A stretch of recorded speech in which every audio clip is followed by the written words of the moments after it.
Messieurs, dames, Tanguy Koki.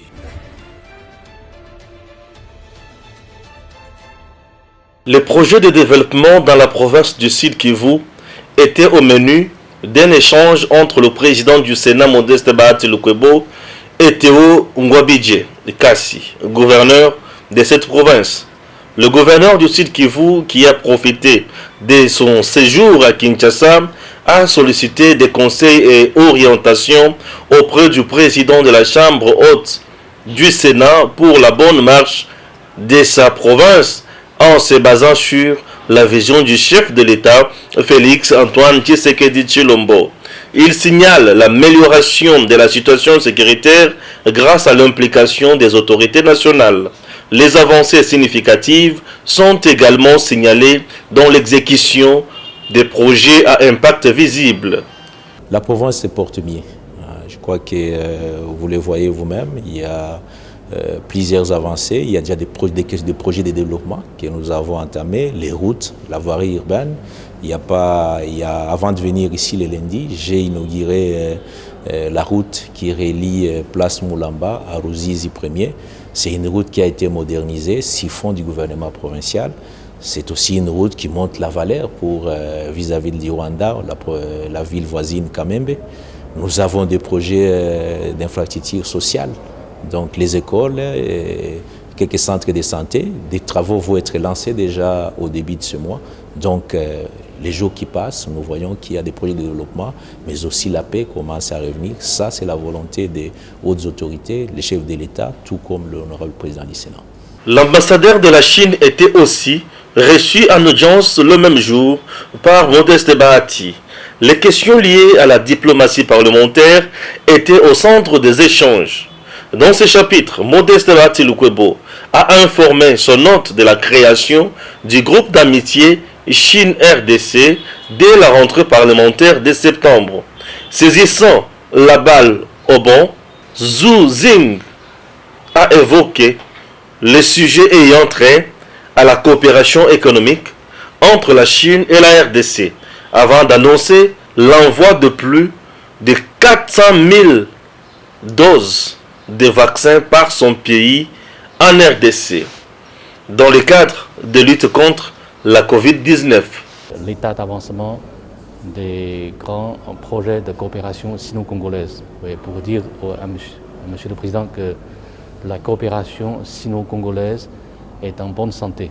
Et nous sommes tous d'accord qu'il faut continuer nos efforts conjoints pour soutenir la coopération sino-congolaise. La Chine s'apprête à donner des efforts supplémentaires, une nouvelle contribution au gouvernement, aux autorités congolaises pour l'aider ce dernier à mieux lutter contre le Covid-19, notamment en matière des vaccins, parce que la Chine, nous sommes en train de préparer un nouveau ton de vaccins qui seront délivrés bientôt en RDC. Inutile de voyager, inutile de se tracasser. Arcis Style de Rêve, une boutique d'habillement et salle de mariage vient donner solution à vos inquiétudes. La boutique offre des articles de qualité 100% turquie.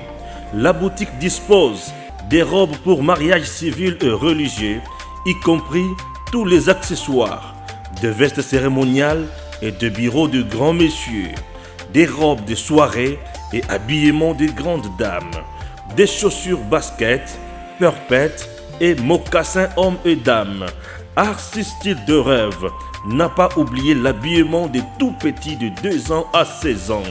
Arcis Style de Rêve livre également dans toutes les provinces de la République démocratique du Congo. Arcis Style de Rêve a des chemises de classe et tenues de conférences. Comment retrouver la boutique Arcis Style de Rêve? Elle est située sur la 8e rue Limité Industrielle, plus précisément en face du ministère Amen, sur Facebook. Arcis Style de Rêve, sur WhatsApp 081 198 83 11 09 95 99 00 96. Arcis style de rêve, c'est la réalité dans le monde de la SAP. Arcis style de rêve, c'est la classe.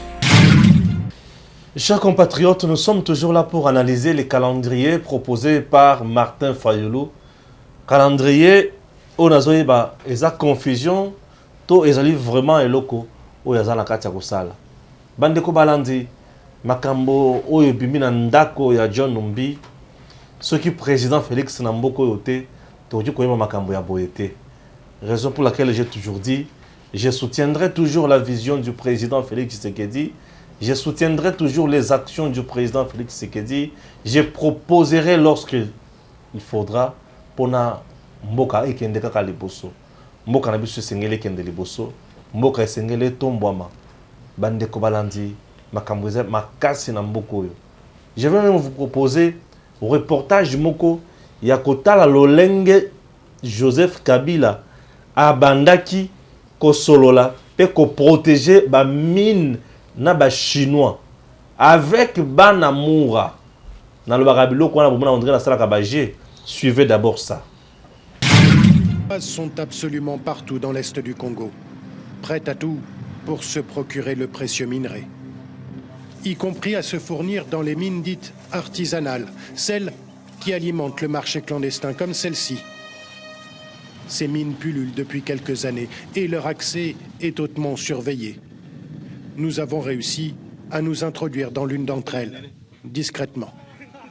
Un acheteur chinois surveille le chargement de la marchandise. Pendant ce temps-là, au cœur de la mine, le cobalt est ramassé par ce que l'on appelle les creuseurs. Il faut faire attention là, va lentement, ça risque de s'écrouler. Ce groupe de creuseurs affirme gagner entre 1 et 2 euros par jour. Après avoir rempli leur sac de cobalt, les creuseurs vont vendre leurs marchandises au marché noir, contrôlées par des entreprises chinoises, comme celle-ci.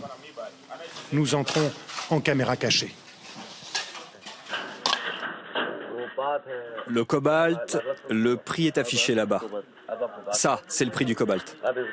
Le commerçant nous montre le tableau où le prix des matières premières est affiché. Un quart du cobalt du Congo passe par le marché noir, un business colossal. Ce que nous confirme un employé congolais de la plus grande société chinoise installée dans le pays. Ici, quelle que soit la qualité et la teneur en cobalt, ils achètent. Le marché noir, ça se passe très bien, c'est bien organisé, tu verras. Un marché noir protégé par l'État congolais. La preuve, c'est la garde présidentielle qui protège le siège de la société chinoise. Des soldats qui dépendent directement du chef de l'État, Joseph Kabila. Une protection généralisée, c'est ce que nous expliquent les creuseurs que nous avons retrouvés après leur travail. C'est juste les gardes présidentiels de notre Congo et qui gardent les Chinois là-bas au dépôt. Ils sont ensemble? Oui, ils sont ensemble. C'est les Chinois qui font la loi parce qu'il a trouvé notre pays qui est foutu. Ils nous volent sur le prix et en plus, si tu veux discuter, les soldats te tapent. Il n'y a rien à faire. En République démocratique du Congo, dans ce pays où le cobalt génère des centaines. Vous avez compris que makambo bashino na mboko yo moto ya memi yango a komisi yango kanda ezakaka Joseph Kabila. Le président Félix Tshisekedi aujourd'hui a allé vraiment na musala ya koluka ko revoir ba contrat Léoné Nyonso puisque il a intérêt mon côté ya peuple congolais. Il a l'intérêt ya batu oyo ba signer ba contrat wana na baninga na bango. C'est déplorable. Comment expliquer dans mboka que tu kozala na mine oyo ba konzi ba kokota te bango moko ni mutu bazakuna ba chinois et bazo maltraiter ba congolais lokola tozana époque ya Léopold. Non. Et singeli sila et j'ai confiance avec Félix Tshisekedi et Kosila. Je suis là avec Anissé Oyo Azali Mokonzi to coordonnateur national. Il y a le pouvoir en marche. Moko ya ba structure oyo ani katia ko soutenir vision ya chef de l'État Félix Antoine Tshisekedi Tshilombo. Mwana mboka Anissé Lolaka, bonjour. Anissé Loleka. Anissé Loleka, bonjour. Mbote Nayo, papa journaliste Stéphane. Le pouvoir en marche. Oui, en marche toujours. Nous sommes là derrière la vision du président de la République pour un Congo nouveau parce que Nalingaka vision naye oyo aye nango pour mboke ke liboso. Yango Nalingaka vision locale état de droit. Gratuité enseignement. Restauration et diplomatie, il y a RDC na bamboka mususu. Très bien. Ati RDC na au centre. Yango na le sac on a président de la République. Matondo mingi. Matondo mingi mwana mboka Anissé. Ndeko Anissé maponomi na mboka na biso Martin Fayulu akati Masano. Alobi awa sasa yi pièce ngeli tokende na maponomi abimisi calendrier. Et na kata calendrier on abimisi makambo ebele to okota na mozindo na yango mais impression na yo nanu ya linini et ya lolenge nini. Merci beaucoup Azali grand frère oyo na respectaka mingi na makambo ya salaka mais oyo abimisi o vraiment elle a quitté mon niveau terre à terre. Même moi aussi je ne peux pas le faire. Et n'oubliez pas président national et à SI2 Ndeko Martin Fayulu m'a dit en même temps il est député national. Il y a SID. Azali député de l'Assemblée nationale. Attaque Ndakate mais atia suppléant na ya Zali dans l'Assemblée nationale. Bazoka salaire na bango chaque fin du mois bazoka yango. Et monsieur Martin Fayulu il était candidat na l'élection en 2018. Adaki candidat présidentiel kakaye, candidat na députation nationale kakaye. C'est-à-dire il n'était pas sûr naye ki akobima président de la République. Pour atchaki côté à présidence, na côté à députation nationale.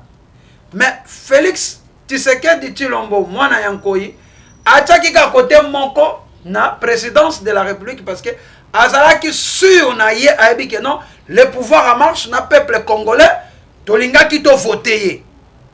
Et yango na le pouvoir en marche to mobilisaka na Équateur mobimba to votaka ye pour azala président de la République. Et lelo na ndengo zotu na ngana question oya ndeko Fayulu azali député national. Moussala nezali ya ko voter ba loi peut ko contrôler gouvernement, peut ko contrôler entreprise publique ya l'état. Ya zali na pona ko proposer ba loi. Depuis qu'il a été voté comme député national, qui a représenté le peuple, Asia a voté déjà loi pour l'intérêt du peuple congolais. Est-ce qu'il a déjà se siéger dans l'Assemblée nationale pour voter la loi ou bien proposer? Jamais. Mais Atia suppléant naïe. Bazouakaka mongo ya ofele chaque fin du mois. Basa kata ba déclaration kuna te ata suppléant na saka ba déclaration te. Tout le monde a kangote. En même temps, Azo Bakeno, Aza opposant. En même temps, Kakaye, Aza député national. En même temps, Ami Komisi Sousou, président ya Seni. Eta Makambasali Makambasoni. Azanata président Seni te, Azo le baron non, élection en 2023, na mois octobre, il fait vendre le 22 octobre 2023. Est-ce qu'il y a Zali président Seni? Après si la détail nyonso. Mais est-ce qu'il y a sa présence Séné? Ce qui a la présence Séné, Alinga qui a été postulé, ou bien Alinga qui a été catholique, ou bien SS Alinga qui a ponaye, Alinga qui a la présence Séné. Au moins, c'est quoi que non, et la qui c'est que non, Alinga qui a la présence Séné. Qui Alinga qui a sa présence de la République, mais Alinga qui a la présence Séné. Taninga a mis reversé Yemoko. A se reverser. Ata tozonga nanu nasima. Le père Tshisekedi Tshilombo Oya Kumisaka. Est-ce que y a ça des locaux? Est-ce que le père Tshisekedi wa Mulumba. Ya na soba non. Tabi le père Tshisekedi. Muto ça comprend déjà. Tshilombo te wa Mulumba. Oui, le père Tshisekedi wa Mulumba. Voilà. Est-ce que y a ça le baka dire que non, élection ko sala boye ko sala maboye. Non. Ça c'est la bassesse. Azali président ya senite oya koki le loko kopesa année na mois na nani Badate élection fait ça les mandats mais à se référer quand on a calendrier il y a année passée il y a tango de konanga sali saki élection yango sali ya mais est-ce que na ya na zotuna est-ce que yazali présent Seni pour akenda pe sa date jamais président Seni nano jusqu'à présent apesi nanu te toyebi ke mutu azana c'est Denis Kadima et Denis Kadima kalati mais Kadima na ba ponna na ponier mais na pe sur si 8 6 ba poni mutu 2 ba boy la majorité absolue mutu ya 6 ba ponna na boye bien déjà mais 6 wana ba ponna de kokadi Denis Kadima wana ndebino bolo ba bongo et ça bongo c'est exact ba kenda na ba PV nango mais à cause entériné bientôt parce que oui pourquoi toujours kende ndeko Denis Kadima ayebi musala ozomona papa muto ayebi musala ataza école moko na yote ki ayebi musala ndima musala na ye pona mboke ke liboso muto lokola Denis Kadima il a fait un grand travail ngana moni na bamboka ebele akeye atamboli asali makambo ya o ba bengi ya commission électorale indépendante na ba pays mususu eza ba pays belo asali musa ayebi musala que lelo ba ponaki e pa na nani e pa na confession religieuse pour ayebi musala na ye yango na ba ponaki mais mi balé ba telemeli mi balé nezali bazo bloquer ke mboka ekende na kao ndeni po baby ke non glissement salema pour ce glissement salema ba kokosa leo na kombo ya président Félix Tshisekedi. Heureusement le pouvoir en marche biso tozalaka vigilant peut bisa na peuple congolais que non tala président de la République vision ezali bo etala o azana ngo pona mboke ke liboso mais bato bazo compliquer que glissement salema ezali église catholique pena SSC yoka mais lelo yoka oui.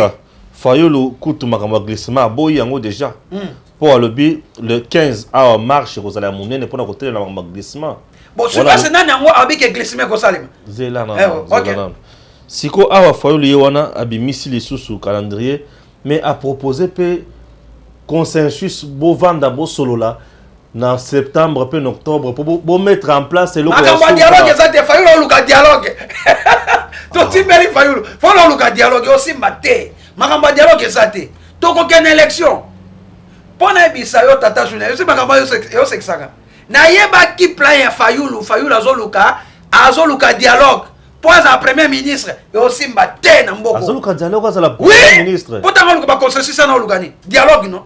Ah, comment premier ministre na qualité ah oui bite que notango dialogue ezalaka bakende basigner bako alinga que notango dialogue osalema basigner bako pour un premier ministre et lokani osalema te et pour na zonga côté wana président national ya SID kulutu nangai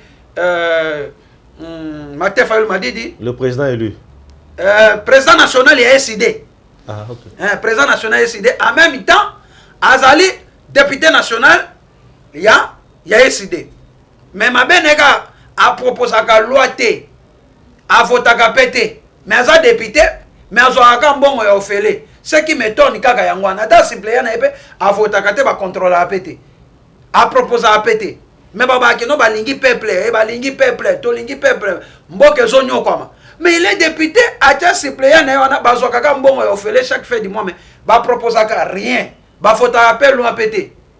Est-ce que vous avez un côté à peuple? Jamais. Pour répondre à côté on a Seni, ndeko nangai kulutu Martin Fayulu président national ya SID. Eza compétence na otoko kopé sa calendrier ya élection. Oza président Seni te. Tika na mikolo zoya kaka na sanzo to côté wa ndeko Kadima kozala enteri ba ona na bato nyonso ya bureau nyonso ya Seni ya sika. On va remplacer Ndekonanga na équipe de nyos. Ba kopé sa calendrier, il faut pas se précipiter. Calendrier kobima.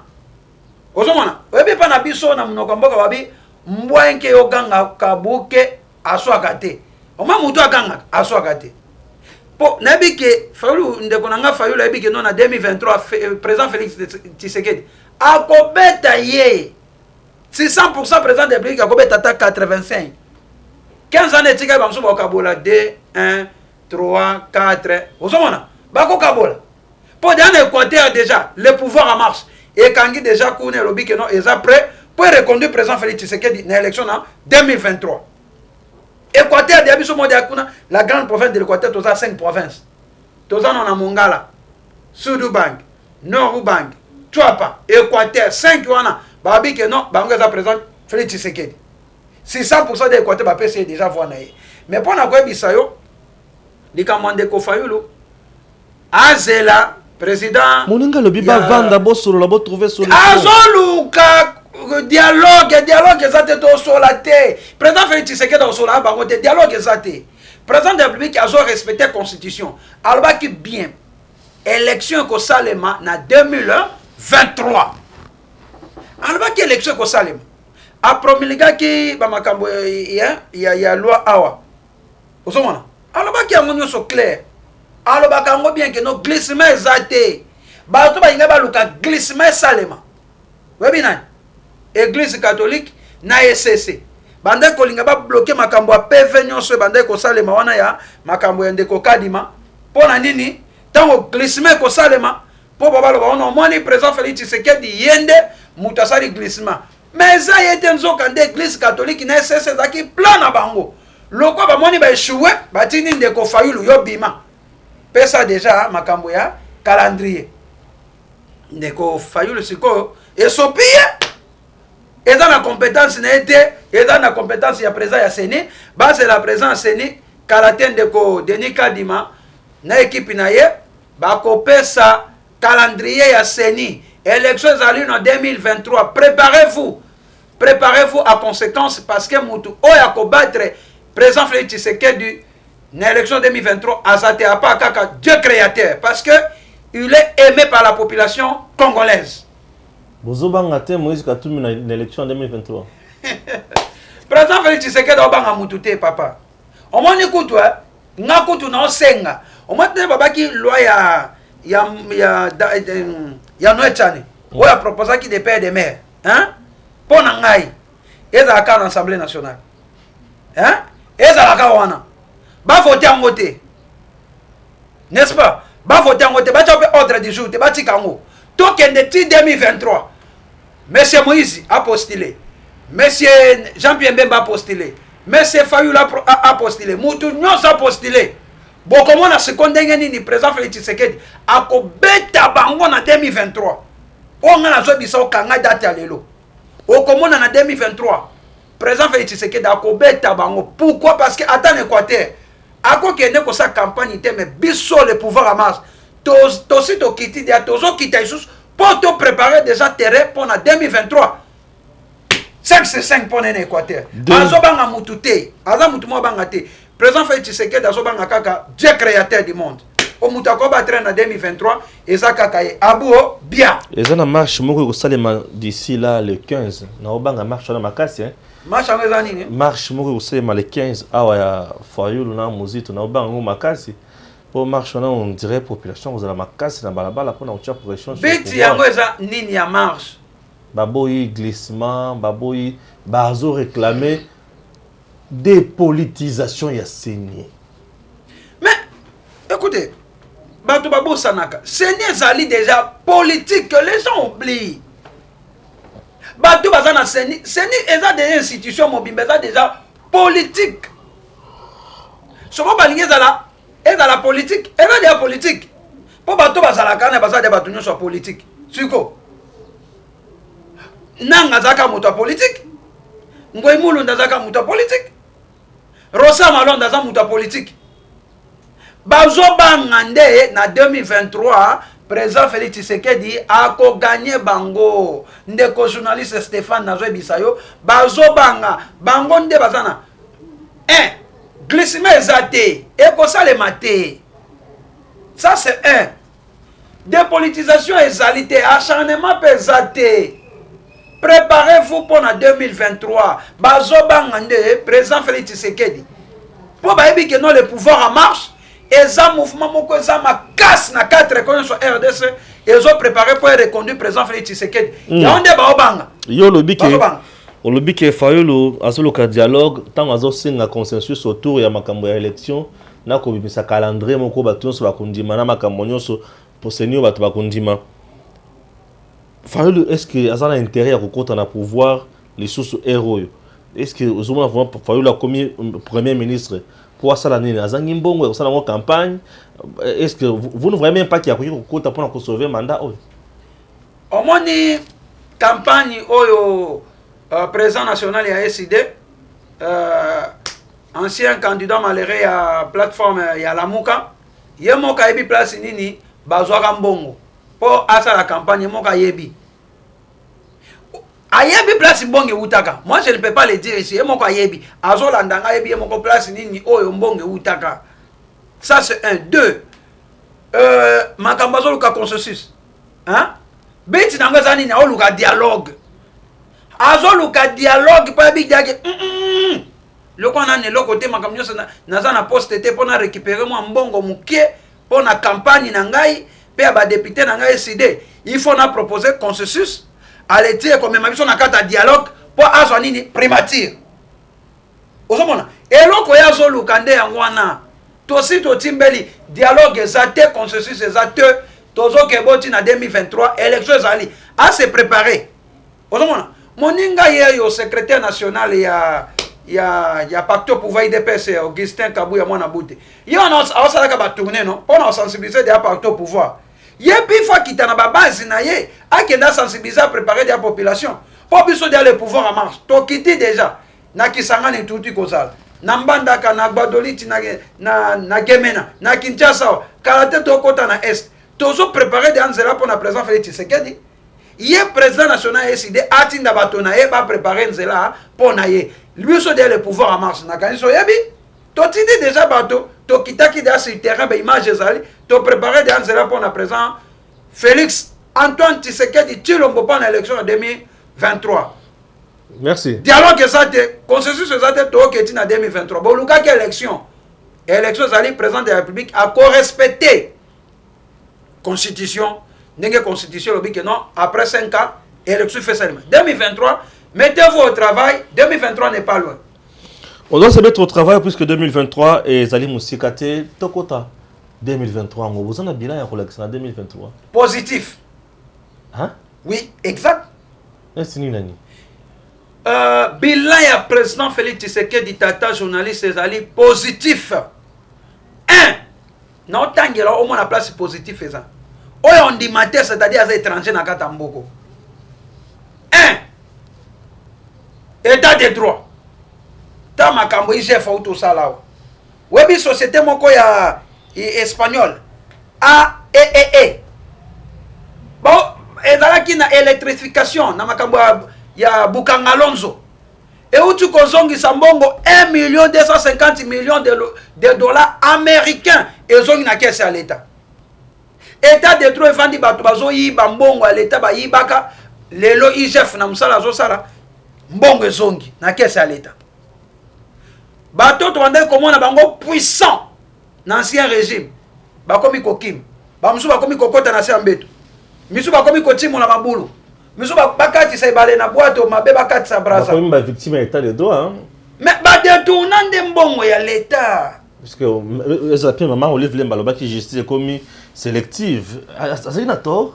Papa n'a quoi expliquer. Comment justice ya kopona? Non. Est-ce que ngane na justice holandelanga? Jamais. Pour ebi que non nazo détourner na nga eloko mutute, nazo finga na nga mutute, siko justice holandelanga apona nini? Yaba justice holandelaka mutu soki ozali impliqué na quelque chose. Lokola président Félix Tshisekedi na ndenga ba ke no ba fouiner na le passé té. Hein? On ezaki emengai. Tant que coordonnateur national et a le pouvoir en marche, to seng na justice congolaise a fouiné na le passé. Bato na ba détourna mbongo ya l'État. Ba détourna mbongo ya population. Il faut justice kende sa musala. Elande la mutu nyonso oyo azwaka misolo ya l'État. Il faut zongisa yango. Ezali justice d'acharnement te, ezali justice ya sélectif te. Non!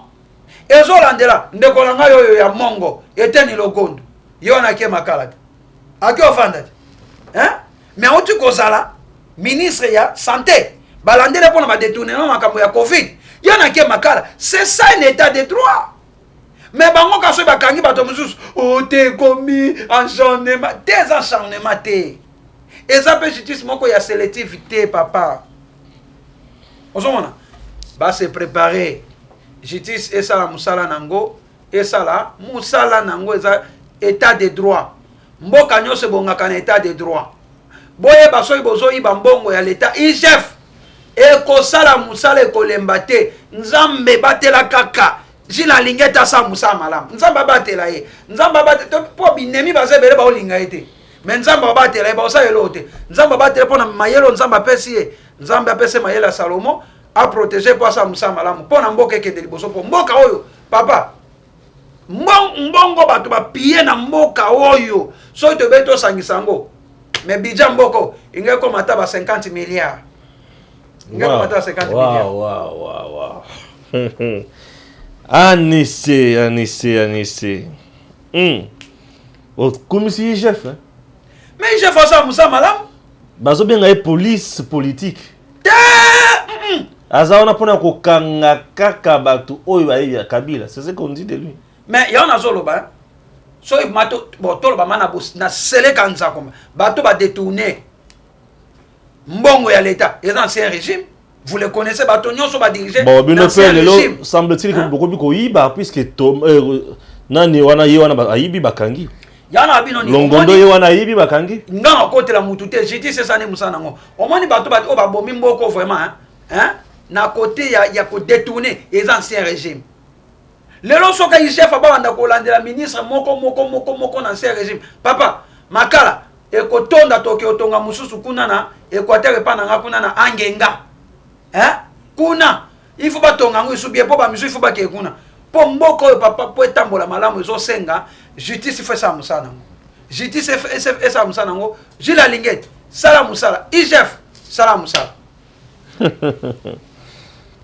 jila lingette oui biki yena toni moi bababe bani likambo 16 millions de dollars américains 31 milliards ya francs congolais pour na kopesa combien il y a surveillant makambo baby oui mais ngana zolo babo mwana likambo oyo ngana yokaki wana ba enseignant tout bazalaka déjà mécanisé non bazaka ba carte na bango ozomona enseignant bako kopesa mbongo bona maboko te bokyo tja na ba banki muto na muto akyo zo mbone na banki mabenye sana IGF a raison na place on IGF azaki na raison au lieu kopesa muto mbongo na maboko hein parce que bato basaki surveillance ana ndeto yoka babiki non eza ba enseignant n'est-ce pas eza ba enseignant ne bato basaki surveillance. Oh Seigneur, on termine quand dans bon moi eza surveillance surveillance bato basaki surveillance loko basaki surveillance baza ba enseignant baza pe mécanisé baza ba carte na bango botie mbongo na banque bakokende kuna presse surveillance ba retirer mbongo na bango na banque mabeza wapi côté na chef asa na raison voilà. Awa siko tokoti na dossier parquet na ndako ya John Numbi bakuti ba congélateur bato bana ko tcha bato na kati kuna photo bakata ndenge bato bazana ba congélateur bakuti minduki ya ndenge wana olobini na makambo soki président Félix Tshisekedi ayaki na mboko te tolinga toyeba ba secret mususu te nazalaki présenté na ndenge baobimisa baminduki wana na ndenge bato bafoto wana ezolakisaki bato mususu bakosamba mama moko asembi micro na ndenge bamususu bafoto mususu balakisa mutu na congélateur na ndenge balakisi bon na foto na ndenge bato bapublier ozomona mais physiquement boyenga na moni yango te mais tomona wana bafoto si c'est ça et c'est sûr et certain Nzamba Zoualokoum un général na monde et là on a besoin de ça la enquête yo zali journaliste un général jamais nandaku na yo ko kuta ba arme wana jamais zalaka un général nandaku ne ko kuta ba minduki wana jamais ba minduki koki kozana ndako général ezalaka te ezalaka na base logistique na place oyo ke no minduki esengi il faut ezala wana mais ezali mawa na pasi komona na ndako ya un ancien général Minduki ebimi na ba photo to moni wana ya bato mususu na ba dossier mususu nde bazo publier yango. C'est-à-dire si c'est ça, ce sûr et certain que ça bongo. C'est-à-dire ça qui na complot moko ya mabe. Oyo ndeko John Numbi na bato mususu ta mususu pe bato mususu pe bazana sima wana. Po ko za pe ka ye moko te. Loko ba Minduki ane bimi bongo, c'est-à-dire ezala ki na complot moko elinga ke sale mama bepo na peuple congolais. C'est-à-dire ki na complot moko ya mabe. Maintenant na se rappeler ezala ki na il faut que tanga kombo na ye ndeko nani Shadar albani soki kaka bosimbi Albert Yuma to ko paralyser mboka oyo azaki na raison. Ah bon? Oui. Namoni siko obita namoni ba photo wana na ba image wana Minduki ebimi na ndako ya ndeko John Numbi. Siko na se refeka na maloba oyo Shadar alobaka. Non bien, c'est-à-dire ayebaka déjà que bato na biso déjà na bandako na bango baza de ba Minduki. Mukolo kaka problème ekolinga ebeba Minduki kobeta to. Bana ba okufa. Biso peuple congolais. Yango wana peuple congolais, il faut te remercier le président Félix Tshisekedi. Et si li naote, on a coûté zali arsenal. Il y a ba arme. Sikoyo otomoni ba photo boende batu balakisi.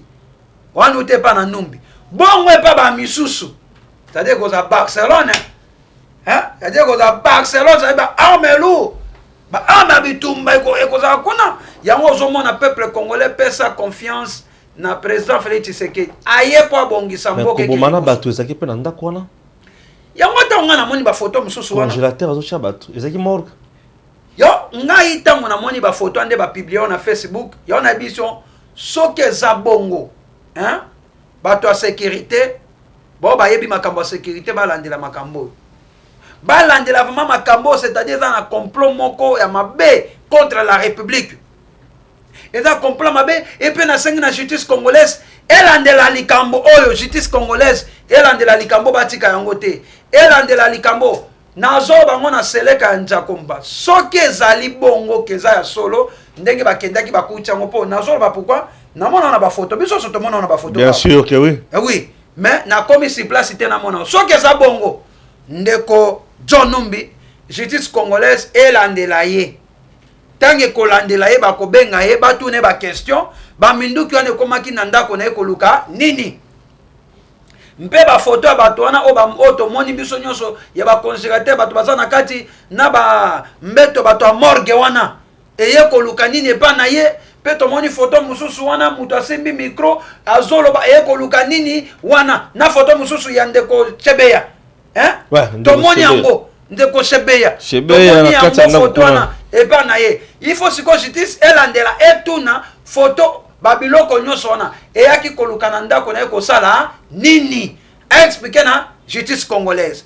yango wana peuple congolais félicité président Félix Tshisekedi soki ete tolingaki toyeba secret nyonso oyo te tolingaki toyeba ngo te esili na te yango tosengi na bato ya sécurité boede président Félix Tshisekedi e boede mboka bodévoile basecret bisika nyonso bato babombi baminduki ba secret nyonso bazolinga basa contre mboka ope nyonso balingaki basala contre mboka bolakisa po bato bakufaka neza biso peuple ouais bandeko Katange bandeko nanga bomoni awa ndeko Moïse Katumbi alobaki ani abi que non ce n'est pas bon kozonga na le passé il faut pas pardonner bato balimbisa président limbisa papa na modèle ba Minduki vraiment bakuta na ndako il y a un général bake balimbisa jamais bako nous je ne peux pas pardonner si c'est vrai c'est sûr et certain je ne peux pas pardonner parce que c'est-à-dire ça qui n'a complot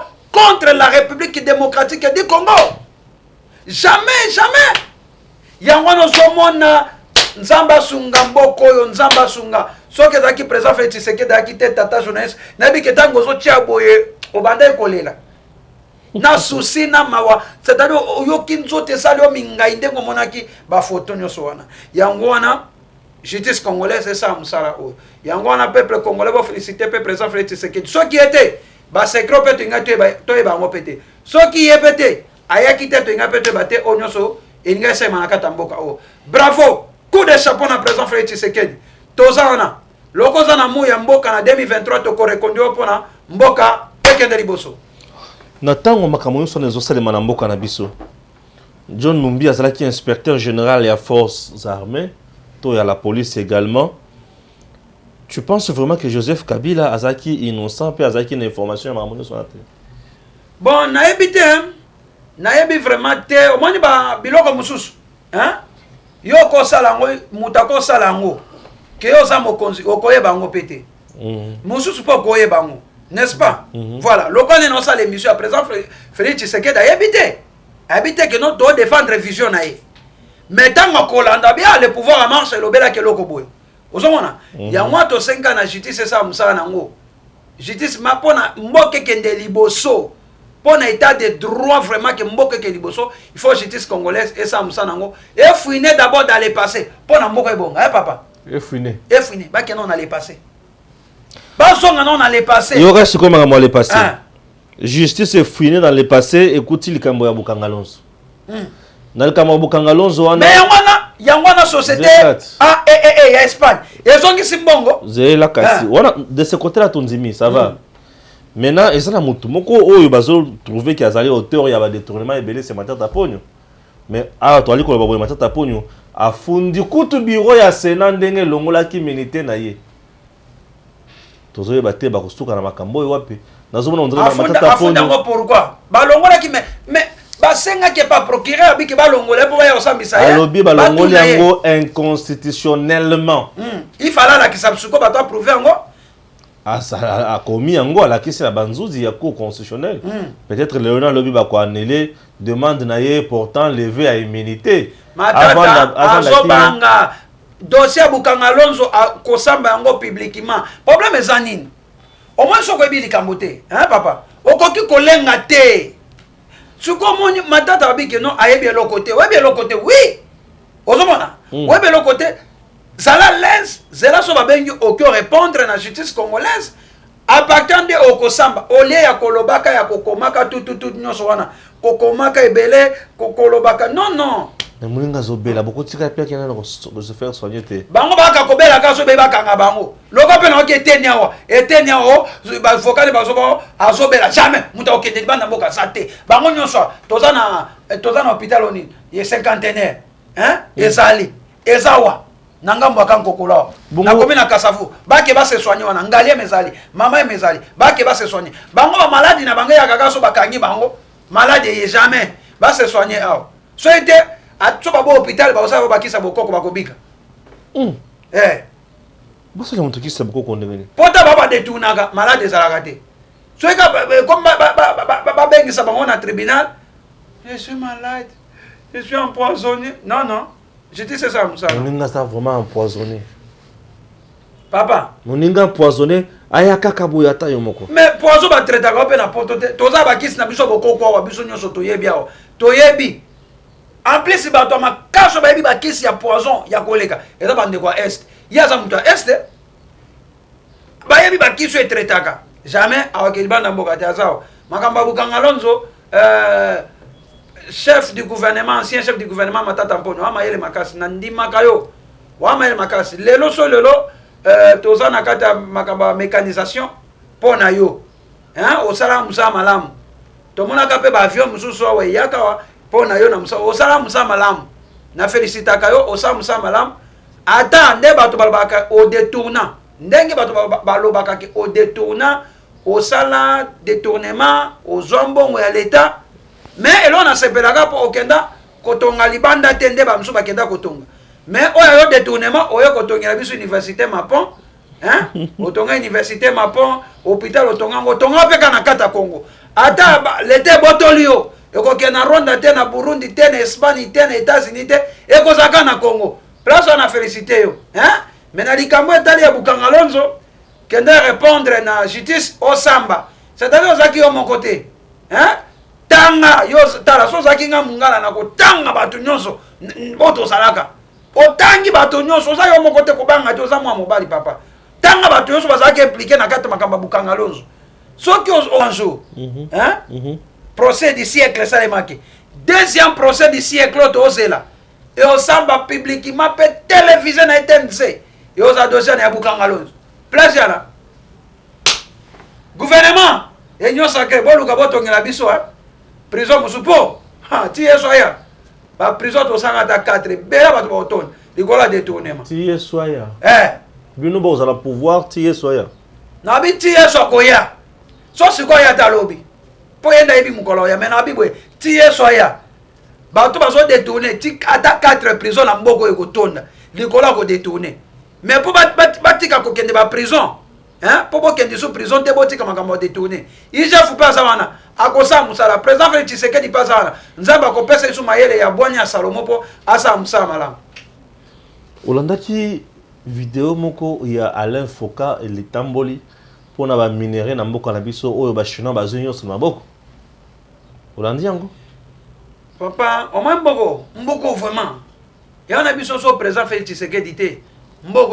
Mboko tozaki okaba lokwa na kata esclavagisme comment bato na kata mboka na biso me ba chinois de bato oyo bazalaka na numéro 1 pour makambo ya minéré jamais yango nzomona président Félix Tshisekedi aolinga à revoir contrat ya RDC na Chine il faut pas revoir contrat wana ozomona c'est 100% RDC fait à la temps na 60% 40% to pesa ba société na ba to pesa ba mais RDC fait na 60%. Pourquoi? Parce que ba minéraux na et comment que quoi bien privé à mutu moko. Non mais ça qui ba minéraux ya RDC ça qui ya mboka tala lelo ba école et pas na kuna na Équateur ba école ezate l'état tonga iso ba école té ancien régime et tonga té école mo kuna té ba école za kuna na Équateur ya ba école ba flama ba tikela biso na privé.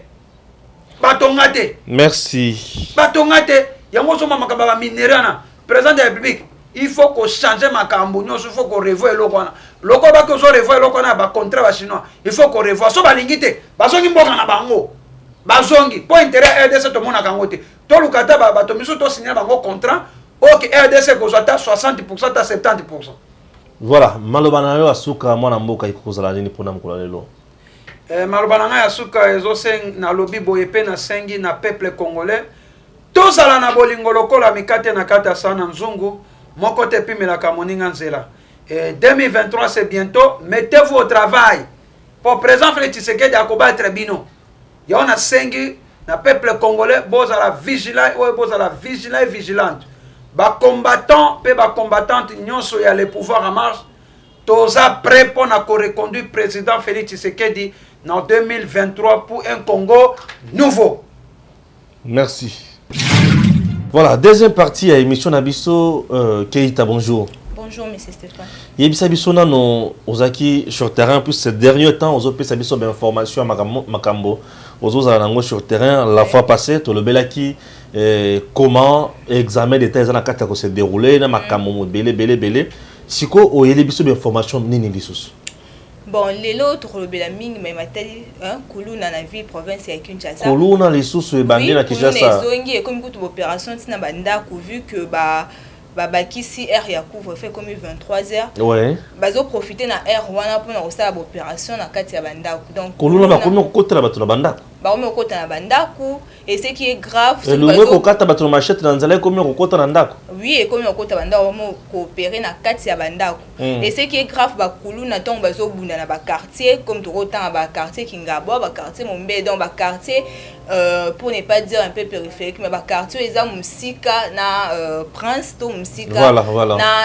na ba souciette ba kuluna ba kombi ko coopérer na ba policier ba kopesa mbongo ba luki terrain moko naître ba yeba bundi police ole ya opekisa mais policier azo banga bongo kuluna pourquoi parce que aller ça que moi quelque chose kuluna comme opesa ba policier mbongo pour que batika ba bongo bunda ça ma mike comme phénomène monte éviter ba qui premier loya ba bazaki na kana makasi so ba ozonga to éviter ceux qui vont pas continuer topé ndenge bazo ba instruction ba osala eloko mususu père ezaka que bakulu na mikolo bazo déranger population makasi. Wana tozana olobi na Mombele. Na Mombele tozana na Kingabwa. Kingabwa. Na Mongafule ya que des opérations bazo sala mabongo na butu. Na Mongafule opération de sala mingi na butu et consort. Na banze ba konze ba Holanda biso na information oyo keita a zo memela biso information mususu ni ezali. Bon, toujours déplorer kaka bakulu nango baza donc mona mwana ya 15 ans 18 ans. Oui, on est à plus bas. 15 ans 18 ans qui me bongo papa mukolo mba. Soit ils atteint azana machette. Mais téléphone ba OK no bom sango na ba souciat. Et là information mo to vérifier on va tout que bom sango ba souciat. Tant on y rotika plainte bango bazoni bazo protéger bongo bana yango. Population vraiment ils ont n'a pas vu réalité comme tout kolobami faut bazong ça couvre-feu de 21h à 5h au lieu de mati de 23h de 23h à 4h. Donc l'état a mécampé ko renforcer sécurité policier azawana pour na ko protéger population na ba bien aimé kasi policier a pesim kongonae na population à région de bongo bakuluna. Wana et comme pasi makasi. Vous savez dans nos quartiers bato ba vivaka na activité neti ya babar. Oui. Baza ba activité neti ya malé wana bango na ba coin. Oui. Et ba maman wana parfois ba vanda na ba coin tamulai. Bazo ya kozonga na butu moi tango ici ekei moi ebele. Po ezana bato mususu ba bula ka neti ba chauffeur, ba receveur. Tam soza na moi cité akoya agolia na malé wa ya maman na biso ya coin. Siko. Mais maman baza victime hein, baza victime. Bien sûr que oui. Moko bapanza ki bongo mapa na ye na mabele vu que bana bazo bunda mama emeka ko pekisa bazu bapanzi mapa na ye ba ke na mbongo na ye ça ma bongo na quartier Mombele kaka. Oh là oh là oh là. Oh bah activité à mapa muki wana c'est pour aider la famille. Mais ce que nous sommes en train de voir les autres tungisa biso makasi. Tina wa toujours senga vraiment ba bourgmestre ba chef de quartier bazo ra information et longobani. Et comme a rappelé dans l'hôtel de ville Bissika, gouverneur Azali Bonto Yebite, lui aussi à son niveau, Gentini Ngobila maîtrise à Kinshasa vraiment. L'électricité pesa parmi ba cause. Les amours passent. Oui. Courant exaté, bazo profiter na occasion. Moi mon lili pour la mon lili wana pe ezozala makasi bon mon lili toyebi et un jour il costi la puisque le cambo courant les ali cambo généralisé na Kinshasa to banzi to so banza ki un jour solution qui komona na makasi bato bakomi okota na bandinga na bandaka po baboma bango sécurité wana soki ezangi komi passe toza na jungle te toza na kati ya société bisika makambo esengeli tambola malamu. Merci beaucoup. Na banzi okolukela biso information mususu. Bien sûr que oui. Toya ko développer peut-être mukolo ya lundi na toujours be mission na biso mususu. Merci. Que Dieu bénisse la RDC et merci à Lumumba. Merci.